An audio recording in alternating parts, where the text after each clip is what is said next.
Hi everyone, welcome back to my another video. Today I am going to show in this video how to fix you need permission to perform this action on your Windows 10 or Windows 11.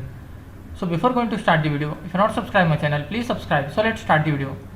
Guys, if you are unable to access this folder and you are seeing you need permission to perform this action, then I will show you simple method how to fix this issue.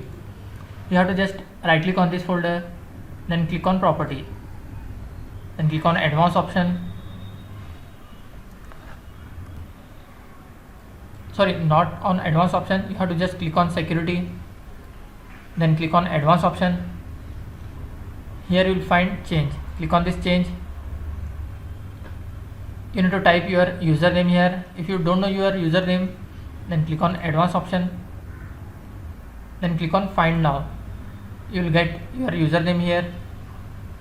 So my username is Dell, so I will select as Dell, then click OK, then click on check name, then click OK, then click on apply, click on OK, click OK, then select your user. Then you have to make sure that it is check mark as full control, then click on OK again. After that you can access your folder. That's it guys. So in this way you can fix you need permission to perform this action on your Windows 10 or Windows 11. Thanks for watching. Hope if you like this video, please like, share and don't forget to subscribe.